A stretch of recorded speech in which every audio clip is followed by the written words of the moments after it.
Okay, so picture this. What if, after more than 60 years of a really tense standoff, the United States decided to make one last all-out push to end Cuba's communist regime? Today, we're diving into a dramatic, hypothetical scenario set in 2026, where that is exactly what's on the table. And it all kicks off with this incredibly blunt declaration, reportedly from President Trump: Cuba will not be able to survive.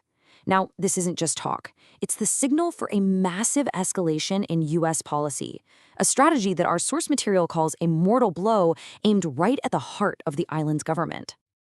And here it is, the trigger. On January 29th, the U.S. declares a national emergency. This isn't just a headline. It's the legal key that unlocks a whole new level of executive powers, all designed to completely and utterly isolate Cuba. So the big question is, why now? After 60 years, what suddenly changed? To really get the weight of this moment, we've got to take a quick step back. The conflict between the U.S. and Cuba is one of the longest-running geopolitical dramas out there. We're talking a 60-year saga of failed invasions, a crippling embargo, and just this constant tension simmering only 90 miles off the coast of Florida. And what's so fascinating is the constant seesaw, the push and pull you see on this timeline. The 60s, that was all about direct confrontation. The Bay of Pigs was a straight-up attempt to overthrow the government, and when that failed, the embargo began, a strategy of slow economic strangulation. For decades, that was pretty much the story. Then, you see this brief thaw under Obama, a totally new direction, only to have Trump come in and slam it into reverse. The source argues that this long, rocky history is exactly what set the stage for the super aggressive new strategy we're hypothetically seeing in 2026.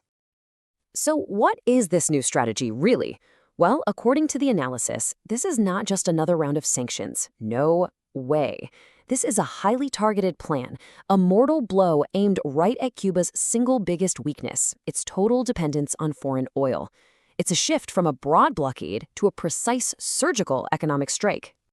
And here's the geopolitical game changer that makes the whole thing possible. For years and years, Venezuela was Cuba's lifeline, propping them up with tons of cheap, subsidized oil. But in this scenario, Maduro is gone, and the U.S. controls those oil assets. Just like that, the lifeline is snipped. The source calls this a golden opportunity for the administration to finally truly corner the Cuban regime. All right, let's break down how they plan to pull off this surgical strike. It's like a four-punch combo. Step 1, the emergency declaration, gives them the legal firepower. But step 2, that's the real weapon. The U.S. can now slap massive tariffs on any oil tanker from any country that even thinks about delivering oil to Cuba. The financial pain is so great, it basically makes helping Cuba radioactive. And look at step 3. Mexico, a key partner, is immediately forced to back away. Then step 4 just locks the door, making sure Venezuela can't come to the rescue.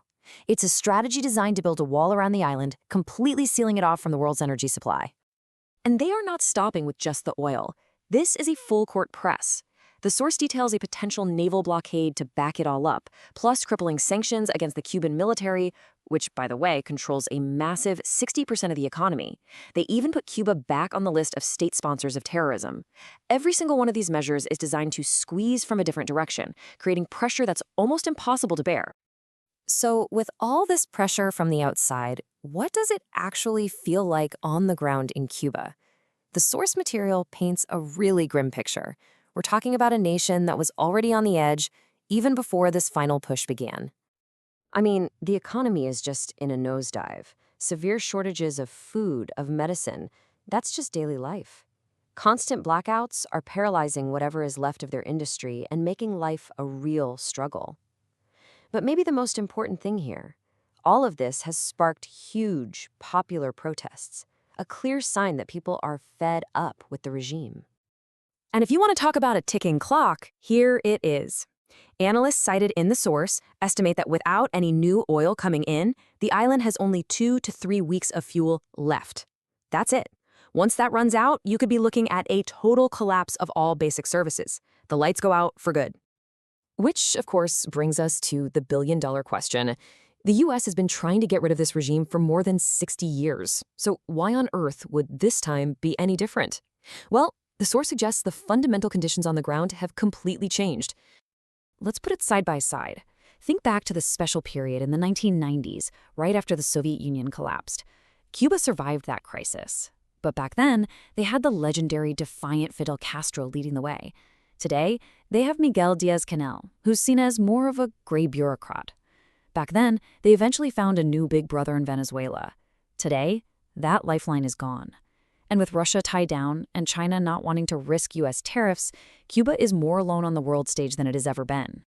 So the bottom line is this. You've got this perfect storm of a crumbling economy, widespread anger in the streets, weaker leadership, and being totally isolated from the rest of the world.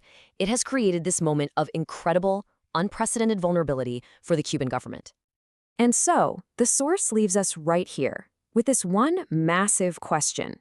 Is this 2026 strategy a brilliant, calculated final move that uses a unique moment in history to end one of the world's longest-running dictatorships? Or is it just another high-stakes gamble in a very, very long history of American miscalculations when it comes to Cuba? What would the world even look like if it worked?